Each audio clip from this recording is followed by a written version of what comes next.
ezi onye nwe m Chineke dị agbanwe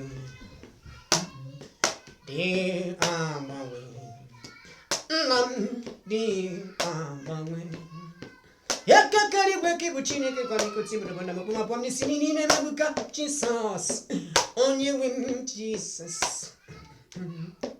ọnụ gị dịrị megbu esi onye nwe m Chineke adịrị gị agbanwe ịdị agbanwe taa naanị dị agbanwe esi onye nwe m Chineke ịdị agbanwe ezele dị agbanwe papa m ịdị agbanwe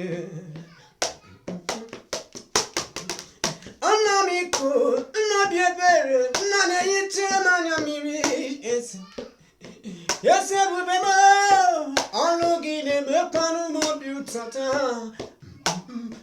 asị na n'ụmụ mechara emecha wee bụrụ sọ na Chukwu ezi nna m ọgaghị ezi kele gị ezi onye nwe Chineke dị ka agbanwe ịdị agbanwe taa ịdị gị agbanwe ezi na-akọ m iko ezi n'obi ebere m ezi Chukwu onye kere igwe ka ụwa ezi na dịka mama na-asọpụrụ gị nnebere Chineke ana m ebuli gị elu ezi onye nwe Chineke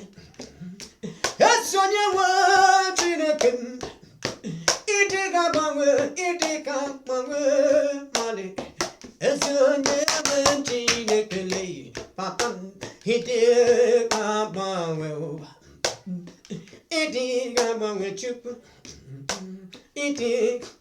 agbanwe agbawala maka onye eluigwe gbawala maka na dike gbawala maka anọ m iru gị agbawala maka echi gị wee iri isi nna m ekwela ka ihere mee tụkwasị obi na gị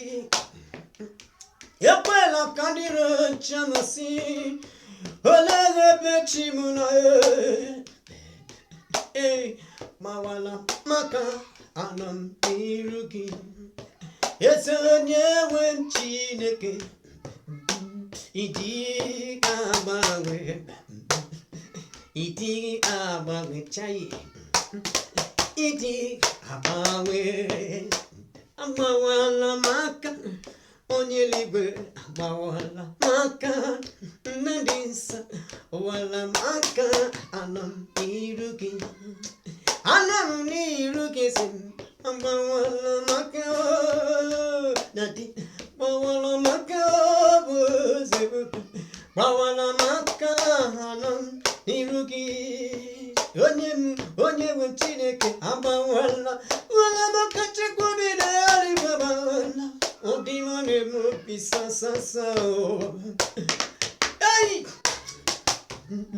Chiko mama ana n'iru gị Chukwu esabawala maka chilie maka n'elunye gị osowa itiri bụrụ chilisi mesim onye nwe m gbawala maka anọ m n'iru gị ma gwara ya ọdọ ezi onye nwe m Chineke sị m dadi ịdị ka agbanwe ịdị agbanwe ịdị agbanwe gị bụ ezi onye nwe m na Chineke lee ya ịdị agbanwe na dị ọma m dị agbanwe Chineke ịdị agbanwe agbawala maka onye eluigwe agbawala maka onye dị nsọ agbawala maka anọ n'iru gị ebe no kolilanya Chineke komikodiu. Ebi no kachijindu tupasiru bim. Ebi no kantu kwasiru. Amamuni gankepo giara memo.